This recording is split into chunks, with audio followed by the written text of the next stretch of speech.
तुमचं पोट बाहेर आलंय आणि तुम्हाला ते कमी करायचं आणि तुम्ही ते उद्यापासून सुरुवात करणार, तर मित्रांनो हा व्हिडिओ खास तुमच्यासाठी आहे. तर नमस्कार मित्रांनो, सर्वांना जय श्रीराम. गुगल फिटनेस कोचमध्ये हार्दिक स्वागत आहे. आजचा विषय घेऊन आलो की 15 दिवसात पोटावरची चरबी ही कशी कमी करायची याबद्दल मी तुम्हाला सांगणार आहे मित्रांनो.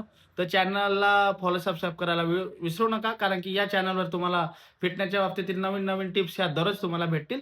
आणि व्हिडिओ पूर्ण बघायला विसरू नका, कारण की यामध्ये तुम्हाला तुमच्या पोटावरची चरबी 15 दिवसात कमी करण्याचा एक असे भरपूर नाही, 1 नाही, 2 नाही, 3 नाही, असे भरपूर पॉइंट तुम्हाला मी सांगणार आहे, की ज्याने तुमच्या पोटावरची चरबी ही कमी होईल आणि तुम्हाला रिझल्ट भेटेल.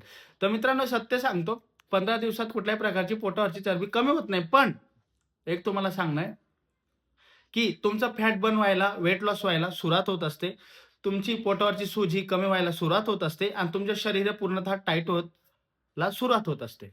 तर मित्रांनो, आता मी तुम्हाला असे काही पॉइंट सांगणार आहे, ज्याने तुमची 15 दिवसात आणि 15 दिवसापासून एक सुरुवात होऊन जाईल, की पोटावरची सूज आहे, चरबी आहे, पूर्ण बॉडीची चरबी झाली, पोटावरचं, शरीरावरचं फॅट आहे ते पूर्ण कमी व्हायला सुरुवात होऊन जात असते 15 दिवसात.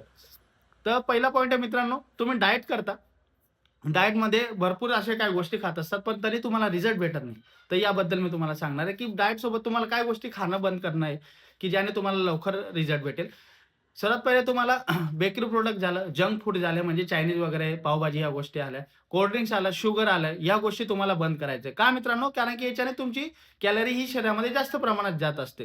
जास्त प्रमाणात कॅलरीज गेल्यामुळे त्याचं रूपांतर फॅटमध्ये होतं. फॅटमध्ये रूपांतर झाल्यावर तुमचं फॅट स्टोअर होतं. त्यानंतर ते वेट वाढत असतं. म्हणून वेट वाढत असतं, त्यामुळे तुम्ही चांगले अवय-ढवय दिसत असतात. म्हणून तुम्हाला बाहेरचं खाणं हे बंद करायचं. हा पहिला पॉइंट झाला. दुसरा पॉइंट आहे मित्रांनो, तुम्हाला ब्रिस्क वॉकिंग करायची.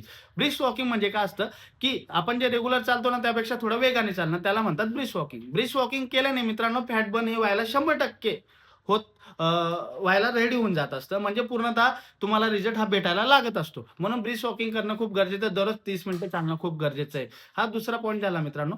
तिसरा पॉइंट असा आहे मित्रांनो, तुम्हाला कोरचे वर्कआउट करायचे. कोरचे वर्कआउट म्हणजे लेग रेज आलं, हाफ क्रंचेस आले, फुल सिटअप आले, या गोष्टी करायच्या, म्हणजे ज्याने तुमच्या कोर ही टाईट होतील आणि पुढे वाढणार नाही आणि तुमच्या वेट लॉस, फॅट लॉसला हे मदत होईल. हे झालं मित्रांनो तिसरा पॉइंट. आणि चौथा पॉइंट म्हणजे महत्त्वाचा आहे मित्रांनो, कमी झोप जास्त फॅट तयार करत असते. म्हणून तुम्हाला कमीत कमी 7 ते 8 तास हे झोप घेणं खूप महत्त्वाचं आहे, ज्याने तुमचा फॅट स्टोअर होणार नाही आणि तुमचं वजन वाढणार नाही. तर मित्रांनो, ह्या ज्या 4 पॉइंट आहे, या 4 पॉइंट तुम्ही जर तुमच्या डेलीच्या रुटीनमध्ये जर स्वतः अंमलात आणले ना मित्रांनो, तर तुम्हाला 100% रिझल्ट भेटेल. आणि मित्रांनो, तुमचा 15 दिवसात एक सुरुवात होऊन जाईल पोटावरची सूज कमी व्हायला, पोटावरची चरबी कमी व्हायला, पूर्ण शरीरावरची चरबी कमी व्हायला आणि पूर्णतः वेट लॉस व्हायला तुम्हाला एक सुरुवात होऊन जाईल. आणि तुम्हाला काही दिवसामध्ये, काही महिन्यामध्ये तुम्हाला पूर्णतः रिझल्ट भेटून जाईल, कुठल्याही बाहेरच्या वस्तू न घेता.